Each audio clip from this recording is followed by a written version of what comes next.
Gần 132.000 ca COVID-19 mới, hai tỉnh bổ sung hơn 41.000 F0. Ngày 5 tháng 3, Bộ Y tế cho biết cả nước ghi nhận 131.817 ca COVID-19, tăng hơn 6.000 F0 so với ngày hôm qua.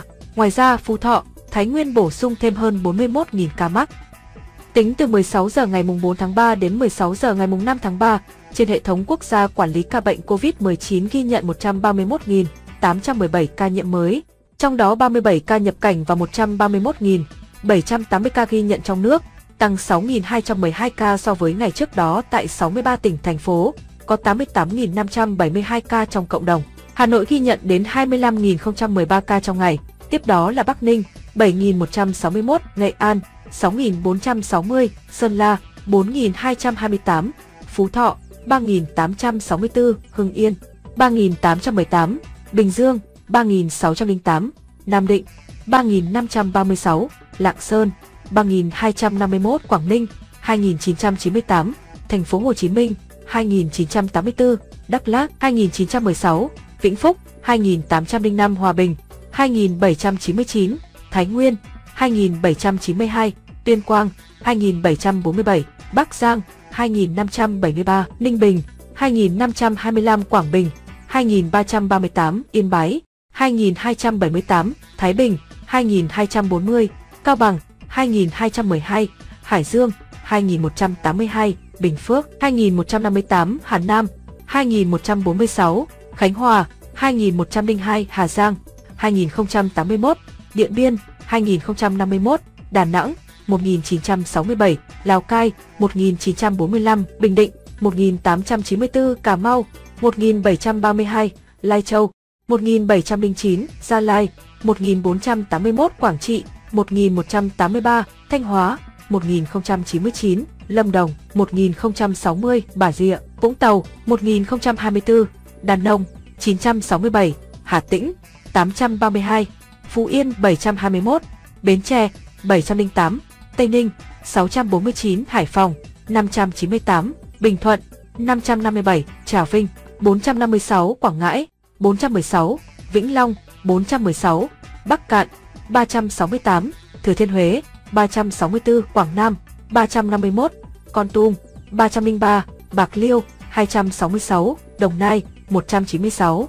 Kiên Giang 158, Long An 143, Cần Thơ 138, Sóc Trăng 49, Đồng Tháp 46, An Giang 46, Ninh Thuận 38, Hậu Giang 26, Tiền Giang 8. Trong ngày, Sở Y tế Phú Thọ đăng ký bổ sung 33.144 ca và Sở Y tế Thái Nguyên đăng ký bổ sung 8.297 ca trên hệ thống quốc gia quản lý ca bệnh COVID-19 sau khi rà soát, bổ sung đầy đủ thông tin. Các địa phương ghi nhận số ca nhiễm tăng cao nhất so với ngày trước đó. Hà Nội tăng 3.618 ca, Bắc Ninh tăng 1.150 ca, Phú Thọ tăng 576 ca. Trung bình số ca nhiễm mới trong nước ghi nhận trong 7 ngày qua là 109.499 ca ngày. Kể từ đầu dịch đến nay, Việt Nam có 4.232.520 ca nhiễm, đứng thứ 21 phần 225 quốc gia và vùng lãnh thổ. Trong khi với tỷ lệ số ca nhiễm 1 triệu dân, Việt Nam đứng thứ 137 phần 225 quốc gia và vùng lãnh thổ, bình quân cứ 1 triệu người có 42.847 ca nhiễm.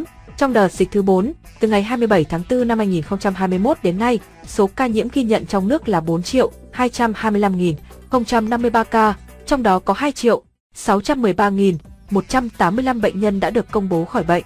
Các địa phương ghi nhận số nhiễm tích lũy cao trong đợt dịch này: Thành phố Hồ Chí Minh 548.041, Hà Nội 365.456, Bình Dương 308.418, Bắc Ninh 135.181, Quảng Ninh 122.442. Về tình hình điều trị, trong ngày có 26.566 bệnh nhân được công bố khỏi bệnh, nâng tổng số ca được điều trị khỏi lên 2.616.002 ca. Số bệnh nhân nặng đang điều trị là 4.249 ca, trong đó thở oxy qua mặt nạ 3.364 ca, thở oxy dòng cao HFNC 448 ca, thở máy không xâm lấn 111 ca, thở máy xâm lấn 318 ca, ECMO 8 ca. Về số bệnh nhân tử vong, từ 17 giờ 30 phút ngày 4 tháng 3 đến 17 giờ 30 phút ngày 5 tháng 3 ghi nhận 82 ca tử vong tại Hà Nội, 12, Quảng Ninh, 8, Đà Nẵng, 7, Nam Định, 5, Thái Nguyên, 5, Khánh Hòa, 4, Nghệ An, 4. Bắc Giang, 3. Hải Dương, 3. Hòa Bình, 3. Phú Yên, 3. Thành phố Hồ Chí Minh, 2. Bến Tre, 2. Kiên Giang, 2. Lào Cai, 2. Phú Thọ, 2. Quảng Trị, 2. Bạc Liêu, 1. Bình Phước, 1. Bình Thuận, 1. Cần Thơ, 1. Cao Bằng, 1. Đồng Nai, 1. Đồng Tháp, 1. Hà Tĩnh, 1. Lâm Đồng, 1. Lạng Sơn, 1. Ninh Bình, 1. Quảng Bình, 1. Thanh Hóa, 1. Trung bình số tử vong ghi nhận trong 7 ngày qua là 97 ca ngày. Tổng số ca tử vong do Covid-19 tại Việt Nam tính đến nay là 40.726 ca, chiếm tỷ lệ 1% so với tổng số ca nhiễm. Đến nay, ca tử vong do Covid-19 tại nước ta xếp thứ 24 phần 225 vùng lãnh thổ. Số ca tử vong trên 1 triệu dân xếp thứ 128 phần 225 quốc gia, vùng lãnh thổ trên thế giới. So với châu Á, tổng số ca tử vong xếp thứ 6 phần 49, xếp thứ 3 ASEAN. Tử vong trên 1 triệu dân xếp thứ 23 phần 49 quốc gia, vùng lãnh thổ châu Á, xếp thứ 4 ASEAN.